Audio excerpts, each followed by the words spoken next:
What is going on, everybody? Welcome back to the Truck Parking Clubhouse this beautiful Monday evening. We're at Thanksgiving week.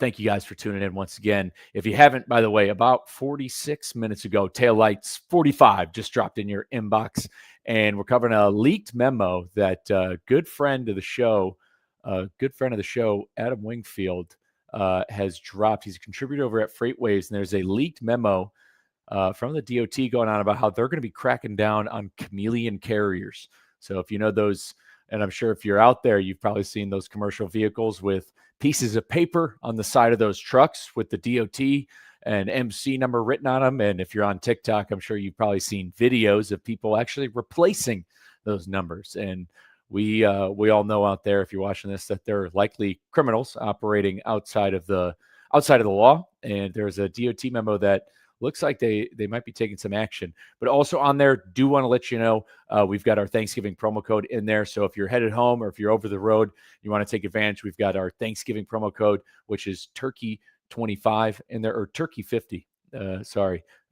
Wanted to get that one right. So $50 off truck parking for you guys this holiday weekend. Again, there's almost $100 worth of free parking in the newsletter between the partner codes, our survey, and our holiday promo code. So head into the holiday season. Now's a great time to pre-book and plan ahead as you guys are planning out your routes. So definitely go check out Taillights.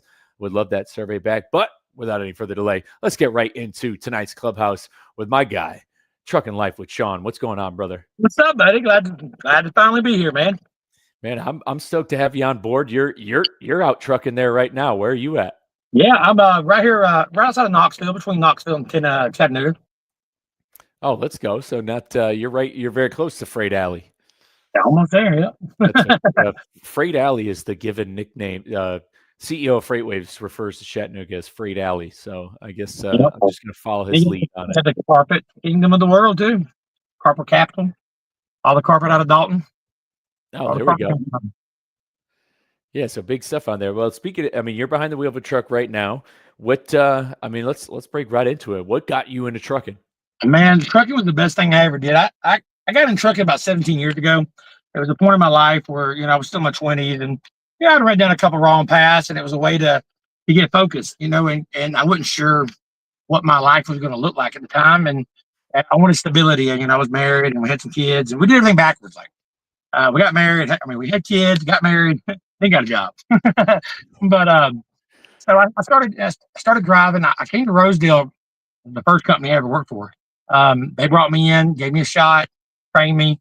I worked here about 3.5 years, and I left, just like anybody else. I went to the bigger carriers. I went to Heartland Express and tried that, then tried some local stuff, and made my way back to Rosedale. I've been back here 5 years, and that was the best decision I ever made, man. I love this company. But I've been off the road now about 18 months. I work inside the office now. I work alongside safety, and I work along dispatch, kind of like a driver liaison, but I'm a driver coach. My job is to help drivers succeed. That's what McCann's about, and they let me do that for a living there. So I get to see drivers come in at new or old, and I get to help them blossom and find their flaws and make them better. But I love trucking, man. Trucking is what made who I am. No, that's awesome. So like directly, so right before you got your CDL, what kind of line of what was your last job before? I did a few different jobs. I had some sales jobs. I did I worked for a car lot selling cars. I tried painting. I'm a terrible painter, and I wanted something that was more stability instead of just commission only. And I wanted something normal with some insurance and something I could be proud of and something I could make a life with. And trucking did that. I made good money in trucking and stuck with it. And now, like I said, I finally got an office job, which I still go out like right now. I'm out right now. I went to go recover a truck. They let me get out. I get a little itch every once in a while because it's in my blood. But they let me. It's like a 3.5 hour drive. So I went up there today to get a truck. If somebody either quits or under this, we had somebody that's losing their mother and they had to get out of their truck. So that happens. Last week we had a guy have not a heart attack, but he had some chest issues in the hospital, and the truck was gonna be down for a little bit. So I went and got it. But they let me out to do that, so that's good. And it gives me a feel so that way when I'm training drivers, I can't say, well, man, you don't drive a truck. I know what it's like. And having to coach drivers and deal with like Samsara and deal with like the AI stuff, you can really feel what's overboard and what's over top. That's why, like the safety guy there, he was a truck driver. The operations manager was a truck driver. So everybody at the company were drivers, and that's what it means. Instead of having them go and work for a company where you're just a number, where they don't understand trucking, it means a lot. Just to help drivers if you can stay, with the drivers. That makes sense. Yeah, I mean, I'd go as far as to say, I think for some of those roles at motor carriers, and there's a lot of drivers I'm friends with when it comes to the safety department. I mean, it's kind of hard to have somebody running your safety department if they've never been on the other side of that And windshield. I've been to companies like that, and it's don't make sense, or they got some power issue, and just over top with it. You got to be understanding. You got to stuff happens. You know what I mean? Like you're not going to be out here and nothing happened. That's going to happen. Is just what you get away with, I guess. Yeah, absolutely. So, current company with, so I mean, that's a great job, driver coach, and you're like the perfect guy for it. For anybody just tuning in, by the way, if you're not already subscribed to Truckin' Life with Sean, definitely check it out there. He is all that he says he is when it means to drivers coach. Like even if you're not working for the carrier, he's working for. The amount of information this guy goes out from staying healthy to driving tips, all the way down the line. He's out there doing it. And I think one of the things that you've talked about in in a lot of your content has been parking. And so I kind of wanted to get your take on how truck parking's looked like on your end for the past few years, because you've made some videos, especially that video last week we dropped in the newsletter about that fuel island. That fuel island was blocked up. It's gotten ridiculous. It wasn't as bad as it used to be, when I was doing paper logs. But then I don't blame it on the logs. It's just you got the ELDs, and we're bound by that clock now, and there's just not enough space out here. So that's always a struggle. You find parking. You either got to. I become an adaptive truck driver. I had to be adaptive to wherever I ended up. That's why it's so cool with this truck parking you got with a truck parking club. It's good to see. Like I was looking at the app the other day. There's stuff everywhere. And I didn't have that back in the day. I'd find different spots, and I would write them down on I had a little truck stop pocket guide where I write down the mile markers, and I would put down, McDonald's had some parking, or this one had a parking, and I try to keep up with it. So wherever I was at, I try to plan, because out here, all about mile, and you don't want to stop 4 hours early just because of the parking, but you have to, or you have to get up early in the morning, run at night, stop in the day because you ain't gonna find parking. And what y'all guys offer, man, is so, man, it's so priceless. It's crazy to have that peace of mind to know that you can book a spot Airbnb ahead. Most time the companies cover it that you work for, they'll cover it, they'll pay you back, and be somewhere secure that you ain't got to worry about. Man, that's priceless. Yeah, absolutely. I mean, at this point, it's just like I always call it like just another tool for your tool belt. Like the same reason you got a tire pressure gauge, the same reason you keep the little mini sledgehammer. I put that in my winter driving tips in the newsletter today. You keep And that your middle. poop bucket. Gotta have your poop bucket. Yeah, gotta have the bucket. You should definitely have extra toilet paper. Oh yeah, all that good stuff. And yeah, now you have this, this weapon in your pocket to where if you're running out of hours, you're running out of time, or if you want to drive your full clock, now okay, I'm going to have someplace ahead of time. Exactly. And that's that peace of mind there. I used to stress so much when I first started driving, like, oh my God. And I would cut myself short. Or I would worry about going over my hours or not having where to park. So this is a game changer, especially for new drivers and experienced drivers, to have that peace of mind and the app that's right there. Oh my God. I have no idea what it's like not to have it. Crazy. No, that's good. I want to say off the top of your hand, where that last video you were at a rest stop where all the fuel lanes were filled. Where was that so people can? It was right outside of Jasper, Tennessee. Where Nickajack Lake's at? Mm-hmm. It's right outside of there. It's you know what the Loves is in Jasper? Yeah, 158 on I-24. It was the Speedco or the gas station next to the Loves. I went into the Loves and it was full. But then I went into the I guess it's a Speedco, I believe. I went in there and I got in line. I thought people were in line for fuel. 30 minutes goes by, 45, an hour, and I'm like, oh my God, it's been an hour and a half. My time's burning down. The reason I stopped is because I was running out of hours. And I get out and everybody's asleep at the fuel line, like curtains up, windows defrosted. You seen the video? They had one line open and you've got trucks back all the way to the interstate. And nobody cared. Like I went inside, they're like, oh yeah, those pumps are down. People are sleeping there. Well, you got to back up. Like, this is crazy. It's crazy. And if you ain't careful, across the street, right up the road from there, is a Walmart, famous for booting trucks. That's another big thing that's happening now is these boots. There's a company it's up in Charlotte, North Carolina. Shaw we go to. There's a BP gas station. They got a little bitty sign that says authorized truck parking only, and you got truck parking. If you don't go inside and pay $15, they boot you, and you know what the price is? $6,000. Six for the thousand for the boot. for the boot. We've had to pay it 3 times. Now we're working with like the Better Business Bureau for like gouging prices, but they charge $6,000. If you don't pay six and you wait till the next day, it's 8,000. And where is that BP again? Is that Charlotte, North Carolina? There's Charlotte? The Shaw plant in Charlotte. There's a BP right next to the Shaw plant with truck parking, with a little bitty sign that says authorized parking only. $6,000. We've had to cover it 3 times for a fact. So it's technically it's a paid spot. They want you to pay $15, but they don't let you know that. Well, there's a little bitty sign, and their main business is booting those trucks. 6,000. We had a driver pull up. He went and used the restroom. $6,000. He went in there 10 minutes, and we could prove he went there that long. But he parked in that spot. $1,000 boot. That quick. So he went in just to use the bathroom and got a $6,000 boot on his truck at that BP in Charlotte. It's got to be some type of gouging or unfair practices or something. But they're getting away with it. Yeah, I have my theories on the predatory towing and the booting. I think that there's got to be some sort of money laundering, or it's a pretty unregulated. At least it looks like it's an unregulated type of business model.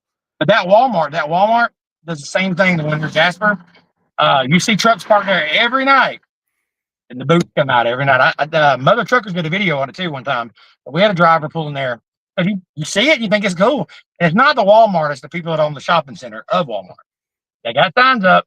They got a boot guy. I don't know what. I think they only charge like $1,500, but still, it's still ridiculous. Yeah, I mean, I think for a boot coming off, I mean, I know for a passenger car, I did this to a guy. Actually, I helped a guy out once. It was like New Year's Day, and he parked in a gas station that's right next to like a restaurant. This is just a passenger car. This guy was an Uber Eats driver. He pulled in to pick up a to-go order from a restaurant, and he must have been there just like the bathroom break. And he walked out of the restaurant. He was gone from his car for 5 minutes, and there was a boot on, and they wanted $100 cash to take it off. And it's just or the wheel. What's that? Was it on his windshield or the wheel? It was the one on the wheel. Yeah, the one they're putting them on the window because all the way across the whole windshield. Oh yeah, because I'm sure guys got tools now to get the ones off the wheel. Yes. You got to adapt and overcome is what drivers are starting to do. There's a way to get it off the windshield too, but we'll talk about it on another channel. Another video. Video.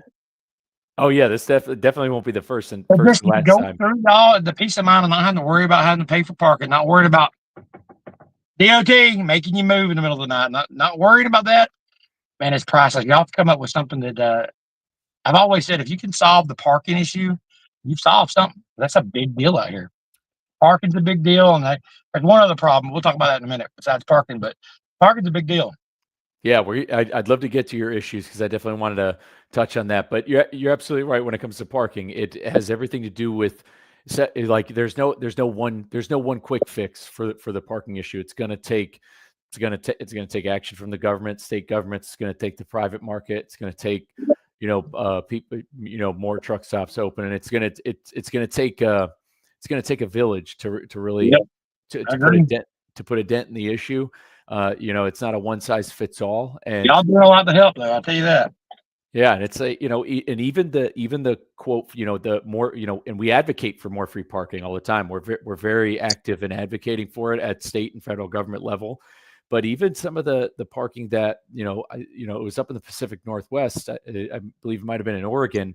They want to put money towards this parking, but it'll go towards the parking. But the thing is the parking in itself, once it pays for it, it still needs money to maintain those lots, and they're not allocating for that. So if where trucks are parking doesn't generate revenue from fuel or from like a convenience store, then it's only just it becomes still when it comes to maintaining it. And we see that with rest areas. Tennessee has some closed rest areas, so it's a multi-pronged attack to really solve the parking issue, especially as there's always more trucks on the road more than ever. Absolutely. But yeah, I'd love to actually dive into that. I always ask, when we come on the Clubhouse, and again, this won't be the last time you come on. Like we got some roundtables. We're looking to take the Clubhouse always to the next level. But what, in your opinion, what's the number one issue facing the industry? Not being prepared for all the health issues that you got to get when you start driving truck if you're not ready. And it's not as bad if you're ready, if you're told the right stuff. Now, look, I'm not a doctor, so I'm gonna let that off the rip. I'm not a doctor. I can only tell you my story and what happened to me. When I got into trucking, I gained 100 pounds. Gained 100 pounds, like quick. So I'm a diabetic, high blood pressure, all the stuff. I it's sore all the time. And then I finally said, I can't do this no more. So I got on this thing called the carnivore diet. Right before I got home off trucking. I don't know if you've ever heard of the carnivore diet, but it's where you eat meat. And as a man, I can do that. I don't like starving. I don't like eating salads and little bitty nuts and stuff. I couldn't do that. And driving a truck, you spend so much money out here, and it's all garbage. It's nothing good in those truck stops. So I found a way to eat the carnivore with an air fryer. Got a $30 air fryer, and I still cook my meals in the air fryer. I got an air fryer in my office, and an air fryer in my house, or one meal. 1 to 2 people. But I started doing on the carnivore diet, and I've lost 83 pounds. I lost that the first year, 83 pounds. I got the before and after pictures, and that's without no workout. That was just eating on the road, just changing my habits, reversed my diabetes. Blood pressure's good. And you say, well, what about your cholesterol? I got videos on that where I went to the doctor and I told her what I was about to do. She's like, oh God, your cholesterol's borderline, da da da. Well, after I did the diet, cholesterol was of a 21-year-old. All I can tell you what worked for me, and that was eating eggs, meat, butter, bacon. I ate till I was full, and I didn't snack. You can do the same thing. So I finally wrote a book. It's called The Trucker's Carnivore Cookbook. It's on Amazon. If you go to Amazon and put in The Trucker's Carnivore Cookbook, it's like $9.99. It's got 100 air fryer recipes that you can cook from your truck. Now, honestly, I use about 5 of those, but I put 100 in there, different variety. People like different things. But find something that you enjoy doing, something you enjoy eating. If you go on a diet that's something you don't like, you're not going to stick to it.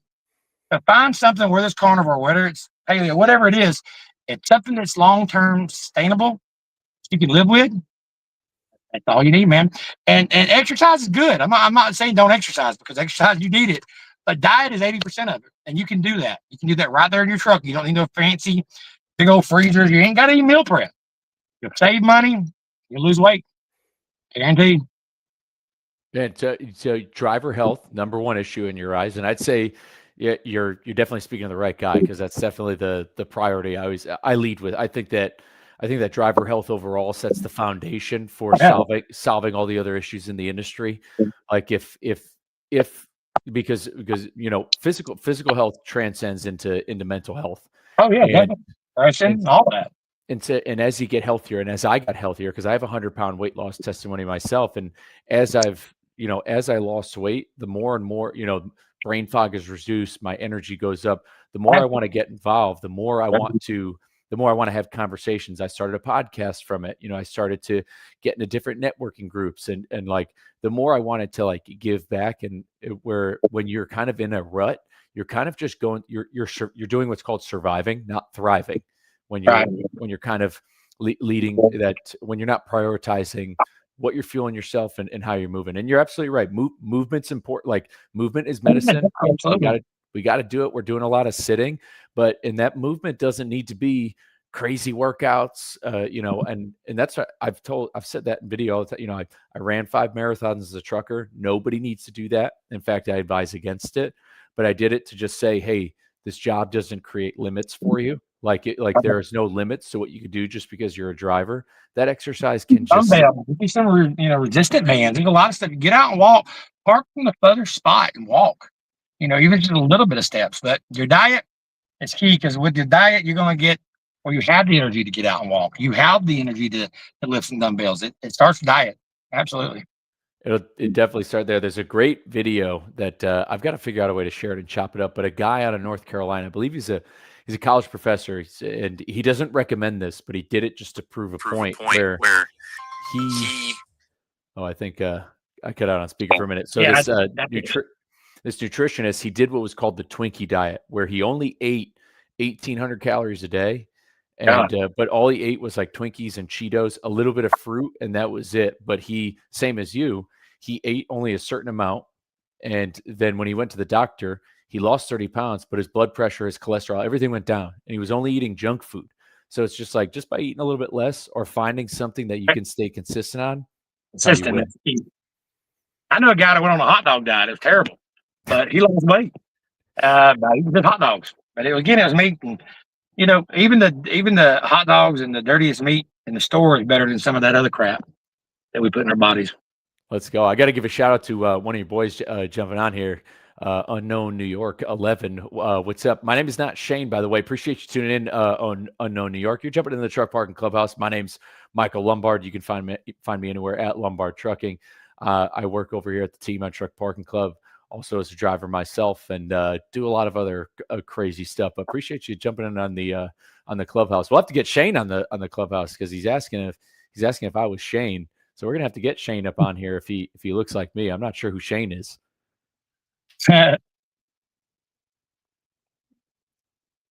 You'll have to connect us. So driver health, your number one issue, but your overall philosophy, like when it comes to, if you were to give some advice, like you're a driver coach, so you got a brand new driver who's coming on board to your company. What's your advice to those new drivers or anybody who's at? You want to get seat time. Don't worry about miles. Don't worry about rushing that first year. You talking about a new driver, brand new? Absolutely. You want to get the experience, get that seat time. Don't try to rush the process. You make mistakes, it's going to be that first year. That's when the mistakes come. You're going to make mistakes. It's just how bad are they going to be? Rushing, I see a lot of companies out there that train drivers that the trainer will be back there sleeping and they run teams. I'm against that. Here over our program, when we train a new driver out of school, the trainer sits up front.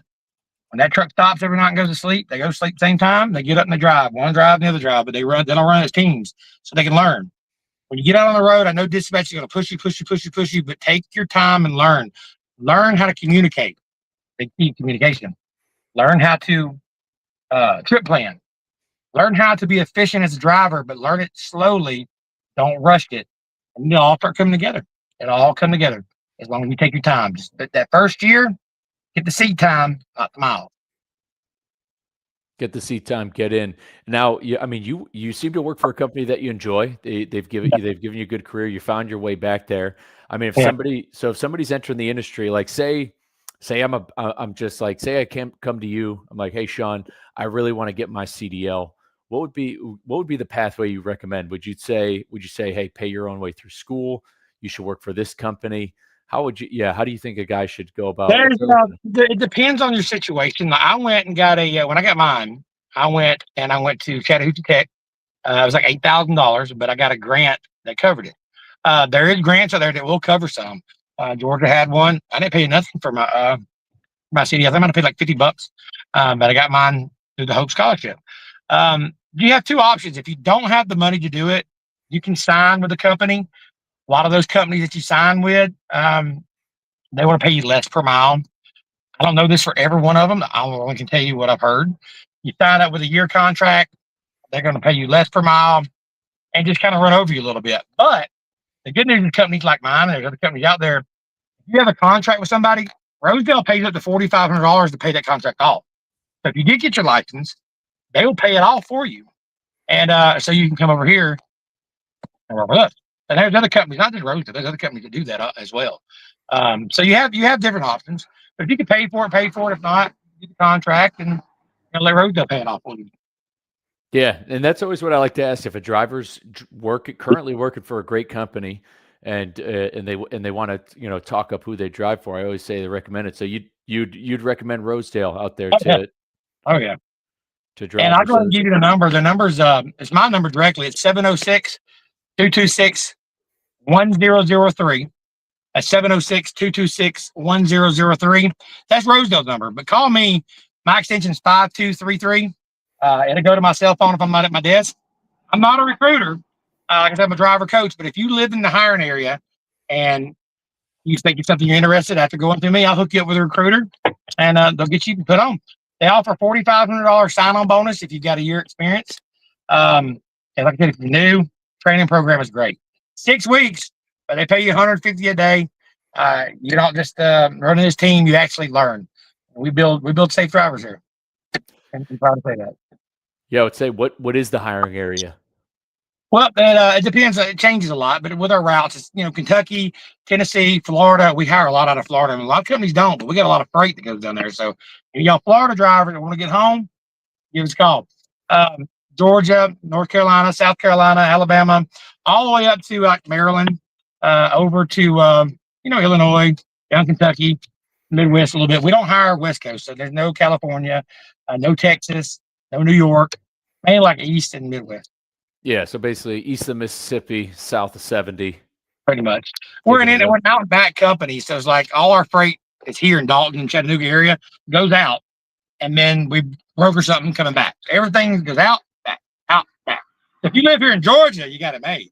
If you live in Florida, you got it made because we got stuff going to Florida every single day. And we have a lot of drivers that live in Florida that couldn't work here just because other companies can't never get them home. Hey, that's duly noted. I'm connected with a lot of Florida guys who are always Oh, yeah. looking for a good outfit. Orlando, we got dedicated Orlando freight, Jacksonville freight. We don't go all the way down to Miami no more. We was, but we've got Plant City, Lakeland, Tampa, stuff that goes every day there. And all dry van. Yep, 53-foot drive in.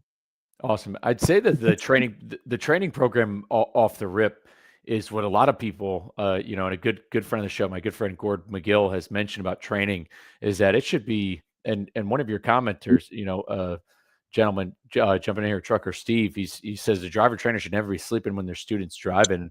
And you're right. I don't think when a driver is like the idea of training being, simply running teams. What training is occurring when that goes on? Like, I don't think that should be legal.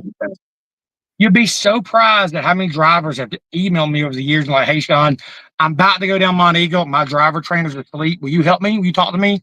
Talk me through this. I can hundreds of emails like that. Hey, listen, it's starting to snow. My trainer's passed out. He's an asshole. Can you talk to me, Sean?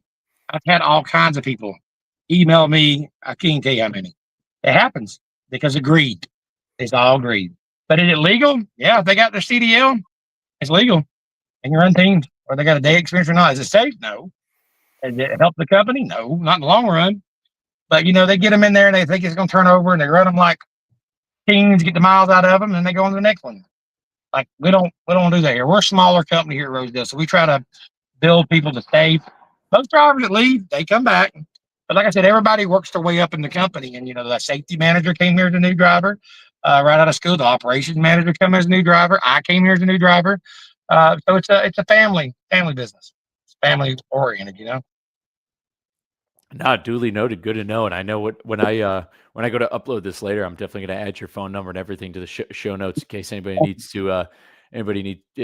looking to contact you, looking for their next outfit. But hey, man, I know you recovered a truck. We normally only rip 30, 45 minutes. I didn't want to take up your whole night, but any last remarks, anything on your mind you want to get out on the Clubhouse before you go to Amazon, get my book, Truckers Carnivore Cookbook, $9.99. Check it out. That right there, and that we're definitely going to post a link on to advertise your book because that's number one. It's not every day drivers are writing cookbooks. I got a book out too. I've got the DOT Survival Guide. It came out a couple months ago. It's a real good one. It basically goes over DOT inspections, how to pass an inspection. And I don't know if you're watching my videos, but I went to a lot of DOT stations and weight stations with my GoPro, walked right into the lines then, and started asking tough questions. Some of them took me out, some of them didn't. But I put it all together and put all that knowledge together, and also a book called the DOT Survival Guide. I've never failed a DOT inspection. I hope I never do, but there's some good tricks in there that might help you out. Yeah, I was gonna say I saw some of your videos recently. Yeah, you were asking about PC to some DOT guys, and they all seem like the guys you were talking to are pretty receptive. So headed into the winter driving season, what are some good tips and tricks for guys to either staying safe or pass an inspection? Yeah, staying safe, man. Going into the winter, take it slow. I call it, being easy. Drive easy. Smooth operator. No irky jerky on the steering wheel. Big smooth turns. Smooth on the brakes, smooth on the accelerator. To be a smooth operator, everything you do, just do it smooth. And especially in the wintertime, keep your distance, man. Don't get in a rush. That's where accidents happen. Take your time. Turn on the music. Take your time, man. Take your time. Don't rush to failure. That's how you actually started off with, not without rushing to failure. But yeah, any last minute tips and tricks to how to stay clean with DOT? Yeah, with that, being nice, be courteous goes a long ways. You give bad attitude, they'll give it back. Some of them are just assholes and nothing you can do about it. But do your pre-trip. I know that sounds crazy, but do your freaking pre-trip. You did your pre-trip, you did your walk-arounds. Make sure your tires are good. That's the number one thing the DOT pulls people in for is tire pressure. And it goes from there. Make sure your lights, the common sense stuff. I'm not asking you to go in there and, you know, do a deep dive into it every day, but at least check your tires, man. Because Kentucky, Tennessee, they all have those. They know what your tire pressure is. They'll come walking right out and point it out to you. They have those gauges. They can see that. And some of my videos show how their system works. But yeah, get tire gauge, man. Get out there and check your lights. Walk around. Do your pre-trip, man. And it's the little things. Make sure you do your logs right. Don't go over. Know how to transfer your logs. Keep a clean truck. And just be nice, man. Be polite. Be nice, be polite, keep it smooth operator. Well, dude, number one, I want to thank you for coming on the Clubhouse tonight. I enjoyed it. Oh yeah, and it definitely won't be the last time. We're gonna be ripping these. We're gonna be ramping them up. We're definitely gonna have some round tables. So don't be a stranger on it. And to any of you guys who tune into the Clubhouse tonight, Monday night, number one, thank you. Again, our mission here at Truck Parking Club is to help truckers save time, fuel, thus money by instantly reserving truck parking all across the country. We operate as a company that wants to leave this industry better than we found it. And that's why we team up and collab and partner with guys like Truckin' Life with Sean out there, because if you go follow his content or listen to anything he said for the past 30 minutes, this is an individual who wants to leave the industry better than they found it. So if you need parking tonight, tomorrow, this week, again, that code is right at the bottom of the screen. You've got Sean 20 for $20 off your next parking spot. But with that, guys, have a happy Thanksgiving. Stay safe. Keep the rubber side down, hammer down, and we'll see you next Monday around 7:30 p.m.